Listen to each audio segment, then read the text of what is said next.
बुढ़ापे की मजबूरी। मेरे पति के देहांत के बाद मैं अपने एक लौते बेटे के यहाँ रहती थी। मेरी बहू का एक अलग ही रूप मुझे देखने को मिला, साथ ही बेटे का भी। दोनों के मन में क्या है मैं अच्छे से जानती हूँ। वो चाहते हैं कि मैं वृद्धा आश्रम चली जाऊं। उनके जाने के बाद मुझे ये सब देखना और सुनना पड़ेगा, इसका मुझे अंदाजा भी नहीं था। पर मैं मन मानकर अपने बेटे और बहू की बातें सुनकर भी यहाँ रहती हूँ, क्योंकि मुझे मेरे पोते और पोती दिखाई देते हैं। उनकी झलक पाकर मुझे सुकून मिलता है। घर के बाहर एक टिन की झोपड़ी में रहती हूँ। मेरी बहू को कोई दिक्कत नहीं हो इसलिए मैं घर के बाहर रहती हूँ। बेटे ने थोड़ी मेहरबानी की है तो ऊपर टिन की चादर लगवा दी है। समय समय पर थोड़ा राशन दे देता है तो मैं अपना बनाकर खा लेती हूँ। मैंने अपने बेटे को कह दिया है कि मेरी वजह से उन दोनों को कोई प्रॉब्लम नहीं होगी, बस मुझे यही रहने दे, इसी घर में मुझे मर जाने दे। मैं बस यही चाहती हूँ। मैं अपने आप को खुशकिस्मत समझती हूँ कि मेरे बेटे और बहू कम से कम मेरे लिए इतना तो कर रहे हैं। मेरा बेटा सुबह 9 बजे नौकरी जाता है और बच्चे भी उसी समय स्कूल जाते हैं। फिर शाम को 6 बजे मेरा बेटा वापस आता है। बच्चे 3 बजे आते हैं। उन्हें आते जाते निकलते देख मुझे बड़ा सुकून मिलता है। मेरे पति के दोस्त जब कई दिनों बाद आए, मेरे पति के दोस्त थे, उनकी पत्नी का भी स्वर्गवास हो गया है। उस समय पर वो हमारे घर पर आया करते थे। उनसे हमारे अच्छे रिश्ते थे। उनका घर हमारे घर से थोड़ी दूरी पर था। पैरों में समस्या हो गई थी, ठीक से चल भी नहीं पाते थे। वो बड़े दिनों बाद मेरे यहाँ आए।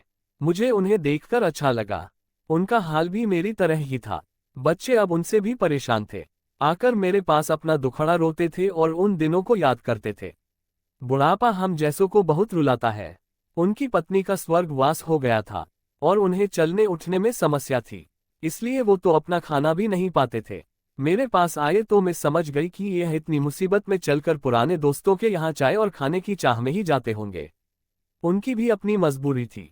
वो आए तो मैंने उनके लिए खाना बनाया और उन्हें खिलाया। मना कर रहे थे नहीं खाना, लेकिन मुझे पता था कि उनको भूख लगी है।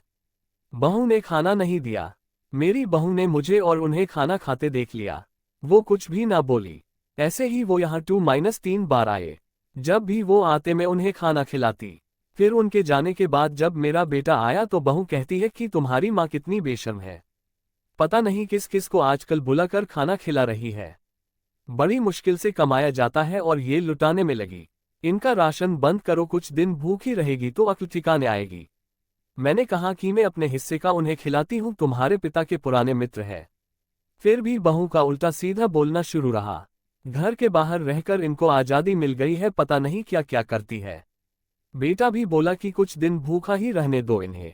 मुझे मेरे बेटे ने घर के पीछे सीढ़ी के पास ले जाकर बिठा दिया, कहा कि अब यही बैठो। मेरे तो अब आंसू भी सूख गए थे। अगले दिन मुझे खाना नहीं मिला। मेरे टिन के उस छोटे से कमरे को बहू ने तोड़ दिया। तब मुझे लगा कि अब मैं गलत कर रही हूँ। एक दिन पूरा भूखा रहने के बाद मैंने सोचा कि मैं गलत कर रही हूँ। मुझे अब अपने बेटे के यहाँ नहीं रहना चाहिए और शायद गलती भी मेरी ही है। मेरी ही परवरिश में कोई कमी रही है, तभी तो ये परिणाम आया। अगली सुबह मैंने अपने बेटे को कहा कि मुझे वृद्धा आश्रम छोड़ आ, अब मैं तुम दोनों को ज्यादा परेशान नहीं करना चाहती। बहू ने कहा कि एक दिन भूखी रही तो अक्ल ठिकाने आ गई ना। बेटे के चेहरे पर भी अजीब सी खुशी थी, जल्दी से तैयार हो गया मुझे छोड़ने के लिए। बहू कह रही थी कि आज की छुट्टी ले लो, यही आसपास मत छोड़ आना, कहीं 3 दिन में वापस आ जाए।